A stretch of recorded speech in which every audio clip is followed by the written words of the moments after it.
materi yang akan kita bahas hari ini adalah tentang mengoperasikan sistem operasi berbasis teks. Jadi sistem operasi berbasis teks sebenarnya ada di berbagai perangkat yang kita gunakan dan itu bisa kita gunakan. Selanjutnya, apa sebenarnya sistem operasi? Nah, di sini sistem operasi merupakan sebuah penghubung antara pengguna komputer dengan perangkat keras komputer. Jadi, sistem operasi itu berupa program perintah yang memberikan instruksi-instruksi kepada baik software ataupun hardware yang dihubungkan ke komputer. Nah, di sini bisa kita lihat di gambar yang di layar. Jadi sistem operasi berada di tengah, kemudian ada printer, itu berarti dia nanti menjadi outputnya, kemudian ada aplikasi, jadi bisa timbal balik, bisa menjadi input ataupun menjadi output, kemudian ada mouse, ada keyboard sebagai media untuk menginput, kemudian ada drive, kemudian ada monitor yang digunakan sebagai output. Nah, di sini semua perangkat tersebut dihubungkan oleh sistem operasi. Jadi seperti itu. Berikutnya adalah sistem operasi berbasis teks. Nah, apa sebenarnya sistem operasi berbasis teks? Itu merupakan suatu sistem operasi yang menggunakan perintah dalam bentuk teks. Jadi perintahnya hanya menggunakan teks tanpa menggunakan pointer mouse ataupun perangkat yang lain. Jadi kita harus mengetikkan satu persatu perintah sesuai dengan daftar perintah yang sudah ada dan sesuai dengan pemrograman si perangkat tersebut. Nah, di sini semua perintah harus diketikkan pada prompt tanpa menggunakan mouse. Nah, prompt di sini adalah tempat di mana perintah tersebut diketikkan. Nanti kita akan jelaskan beberapa jenis prompt yang bisa digunakan.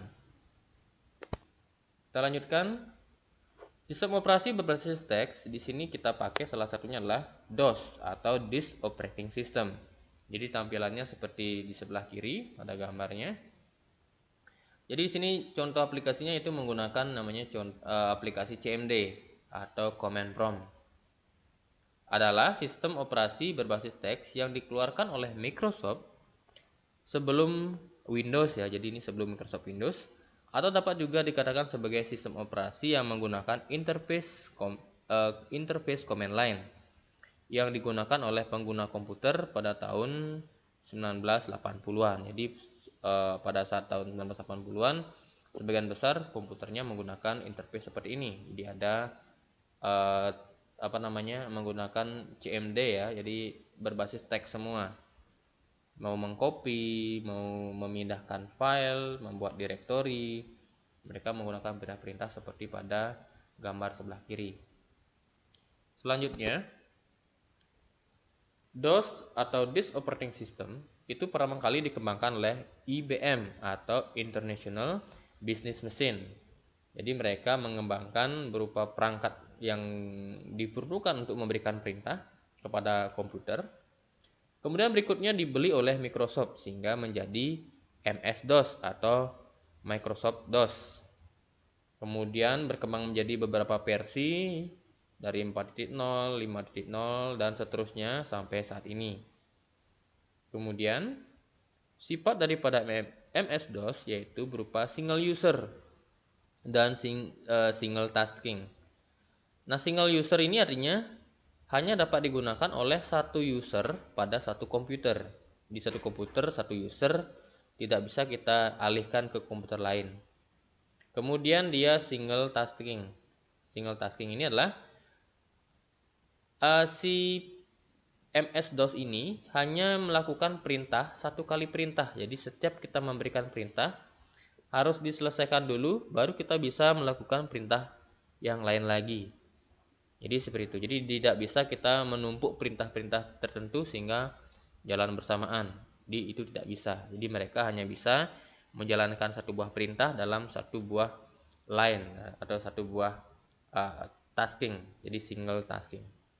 Kemudian MS-DOS ini juga sudah terpasang pada komputer yang terinstall Windows. Jadi setiap kita membeli laptop, komputer, ataupun perangkat yang berbasis Windows itu sudah terdapat namanya MS-DOS. Jadi menu yang bisa memberikan atau software yang bisa memberikan perintah kepada komputer.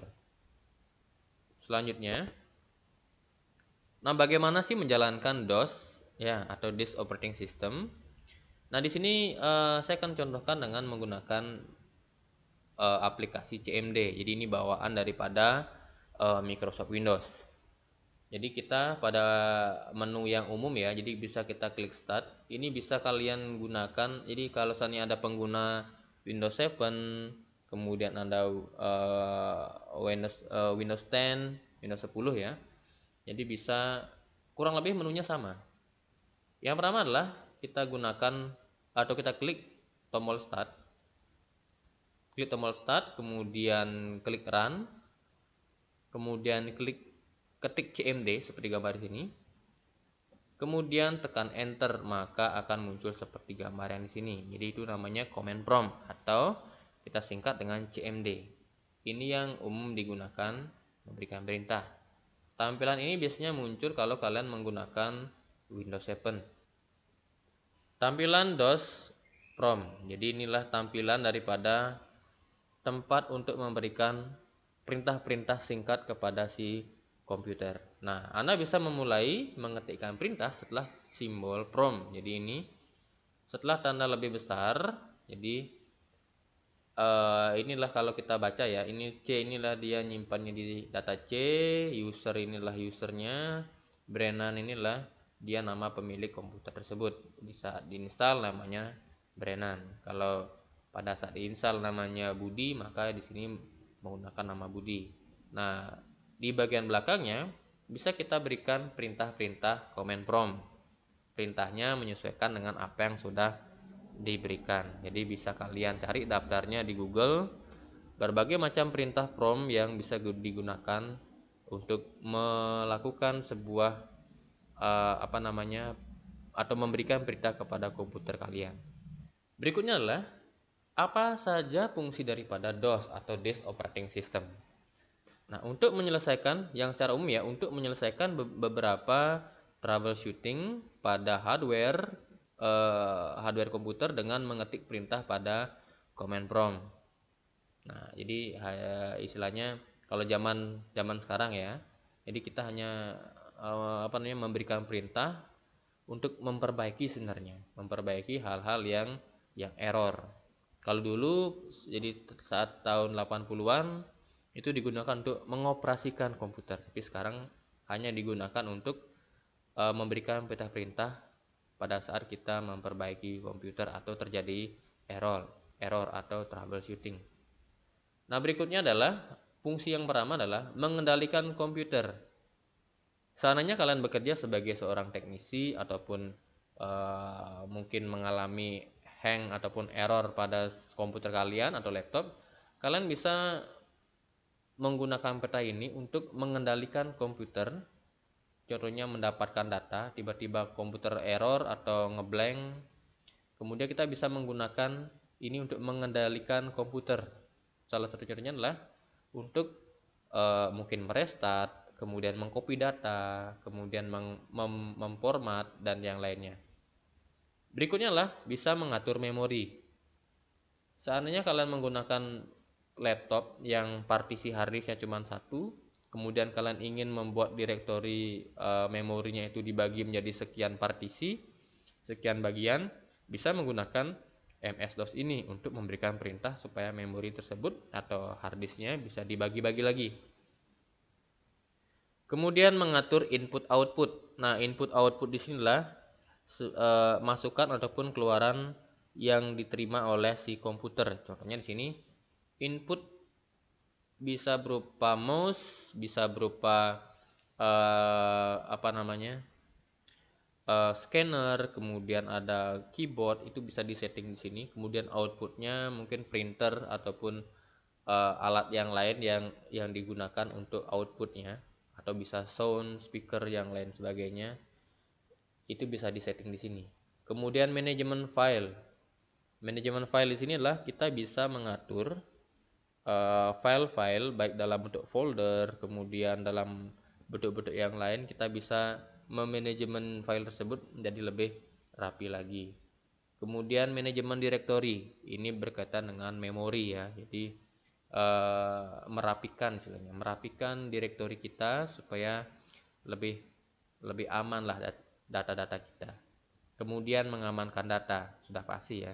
Jadi apabila kita menggunakan MS-DOS untuk menyimpan data dan mengamankan data dari virus ataupun pencurian data yang lain, ini sangat bisa diandalkan selain menggunakan antivirus.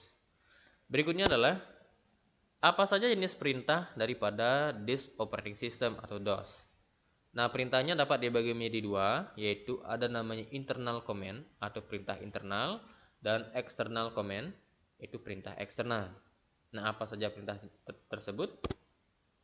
Nah, secara umum ya, internal command atau perintah secara internal, semua perintah yang dapat langsung dijalankan dari prompt tanpa perlu masuk ke direktori tempat berkas-berkas tersebut berada.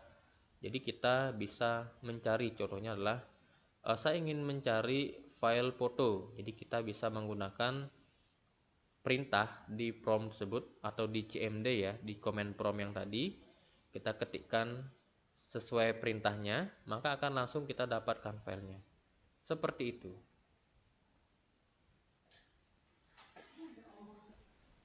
Perintah ini sudah tersimpan di memori ketika komputer dinyalakan atau pada saat booting.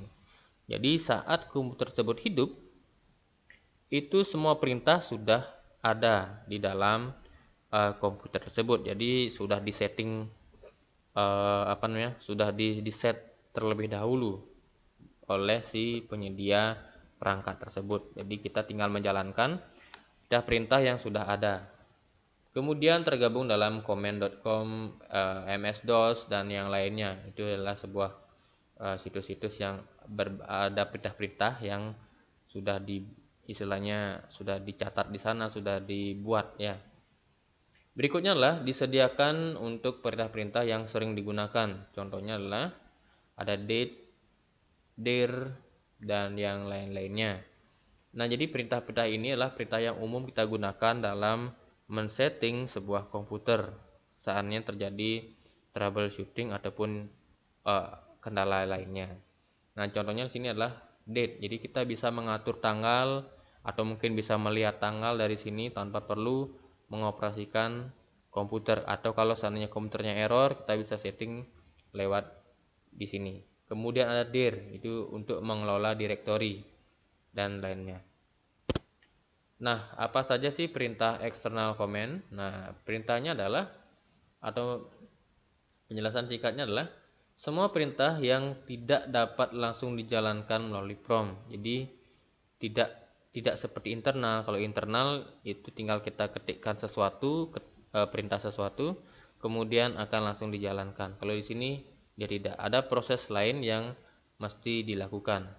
Kemudian harus berada pada direktori kerja tempat file perintah eksternal berada. Jadi karena dia perintahnya itu eksternal, di luar perintah yang ada di dalam komputer tersebut, mungkin ingin menambahkan perintah tertentu sehingga komputer tersebut dapat melakukan perintah yang belum ada di komputer tersebut. Nah, contohnya adalah di sinilah nama file adalah perintahnya. Jadi setiap kita memberikan nama file itu adalah sebuah perintah untuk komputer. Contohnya lah, kalau di sinilah nama file format.com, maka perintah prompt adalah format. Jadi dia akan mengambil file daripada file format dan yang lainnya seperti itu. Berikutnya adalah yang daftar umum tentang perintah-perintah external command. Nah, yang sering kita temukan ya, itu adalah ada date, mengatur tanggal, time, ada CLS, kemudian ada dir untuk mengelola direktori, dan masih banyak lagi, ada copy, dan masih banyak lagi. Jadi silakan untuk referensi daftar-daftar perintah internal command ini bisa kalian browsing lewat Google ya. Jadi cukup banyak referensi-referensi yang bisa kalian temukan untuk memperdalam daripada materi ini. Berikutnya adalah langsung ke daftar external comment. Nah, di sini ada menu format, jadi kita bisa memformat hard disk atau drive tertentu, kemudian bisa mengcopy menggunakan disk copy, label, kemudian ada tree dan yang lainnya lagi.